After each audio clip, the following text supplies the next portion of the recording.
How do we assess our progress as speakers and preachers? How do we assess our growth in these areas? If you are a preacher or a teacher, someone who speaks regularly in a church congregation setting, how do you know if you're growing? That's what we're going to talk about today. I'm Malcolm, and this is Tuesday Teaching Tip, episode number 228, and we're coming towards the end of 2020, so therefore I think it's time to do a little bit of reassessing, a little bit of reflection, and see how we feel, how we sense, what we observe in the way that things have been going for us in the last 12 months or so. So, I've made some similar recordings on this topic before, so if you'd like to check those out, by the way, they are Teaching Tip 135 and Teaching Tip 188. That's from 2019 and 2018. You can check those out as well. I'm going to try not to duplicate too much of that in this one. Indeed, I have a more narrow focus, which I'll explain in a moment. I'm putting the links to those in the show notes, but it's number 135, 188. If you look at the Tuesday Teaching Tips playlist on my YouTube channel, you'll find them there.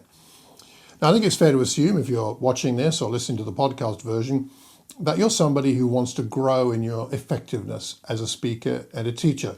I'm sure that you connect with one of my favorite passages in the Bible about speaking, which is in Acts 14. In Acts 14, verse 1, it says, "At Iconium, Paul and Barnabas went as usual into the Jewish synagogue. There they spoke so effectively that a great number of Jews and Greeks believed." Isn't that wonderful? They were so effective. It wasn't just that what they said was accurate and true. There was something about the way they spoke that was effective. And I think that hints at not only us and you and I needing to not only know the right information or even a few techniques, but to be able to communicate well. That's what this whole channel is about. It's not about becoming a perfect speaker or becoming somebody that everybody would like and admire necessarily.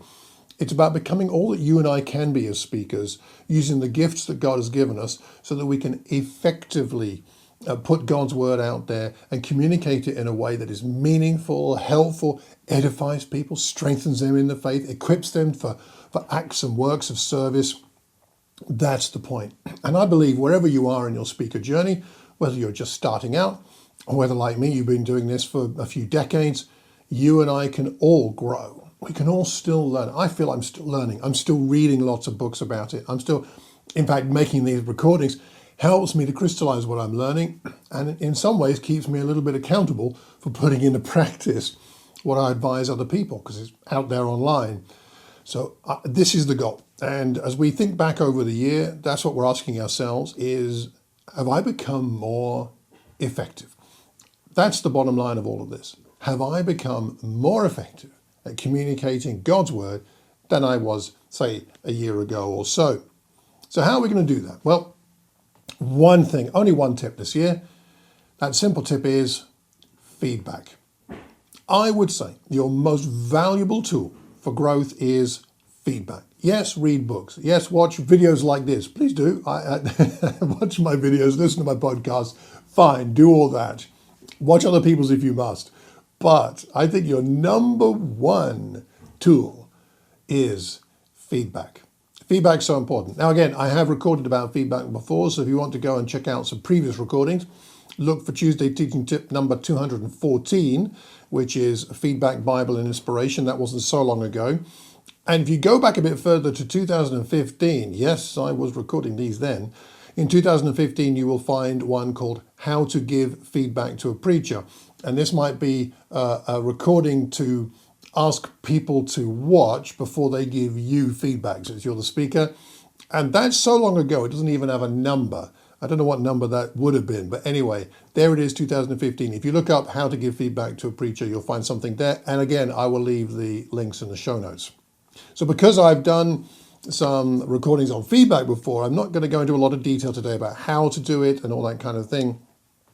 And also one other thing I will do is in the show notes, I will pop in there a link to a PDF of a speaker survey that we're going to be sending out around the Thames Valley Church to ask people to give feedback as speakers and as people who listen to speakers. So I won't go into detail again about that right now because the link is in the show notes. So download and have a look at the PDF. Use it in your own congregation if you find it useful. You can always adapt it. Send me any questions you have about that. That's going to be in the show notes.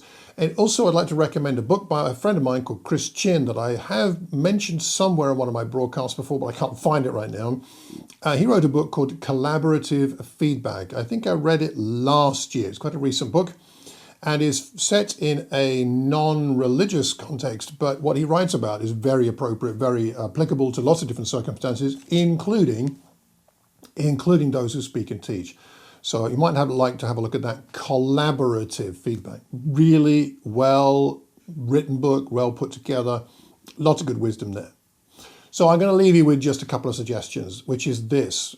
I suggest you ask two questions. Firstly, of people that listen to you. First, please tell me one thing that I do well that you'd like me to continue doing and why that matters to you.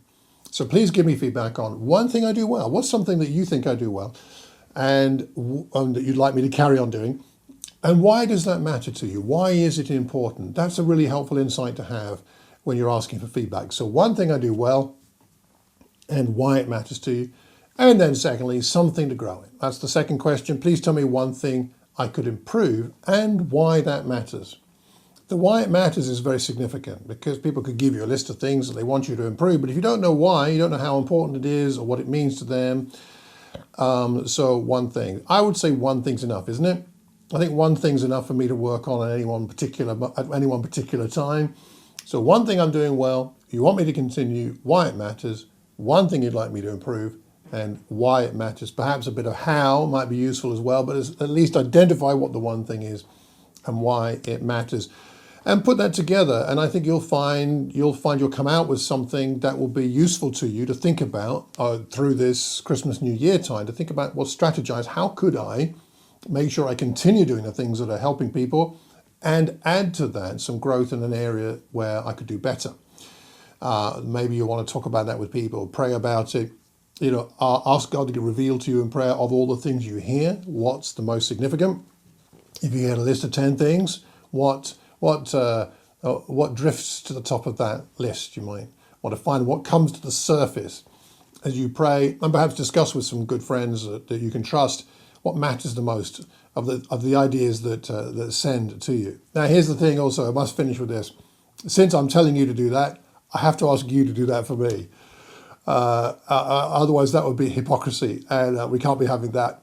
And anyway, I really would genuinely like your feedback. So let me ask you those two questions for me. Any of you that listen to me on the podcast, watch these YouTube videos, or hear me speak in a church context, I would really value those two bits of feedback. Number one, what do I do well? What's something you consider I do well that you'd like me to continue to do, and why it matters to you? And secondly, what's one thing I could do better? One thing I'm not doing that I could do, or one thing I'm already doing but could do it better, something that I could improve that is meaningful to you. What would that be, and why does that matter? Why is that significant to you, or significant to you in the sense that you think it would help other people as well? So one thing I do well, one thing I could do better.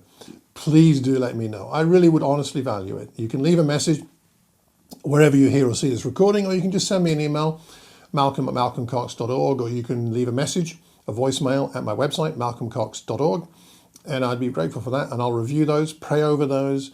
If I'm confused, I'll get back to you, or I'll talk to my friends and figure out what the most important thing is to continue, what the most important thing is to improve, and then I'll work on it. Genuinely, I promise you, whatever's at the top of those lists, I will work on in 2020, and I believe the Lord will help me. Well, I think that's it for today. Thank you so much. Next week, we'll talk about how to prepare for the year ahead. But this week is about how to, in a way it's a bit about how to prepare for the year ahead, but it's mostly about thinking about the year gone and getting some feedback. So until the next time, I hope you have a terrific Tuesday and a wonderful week. Take care and God bless.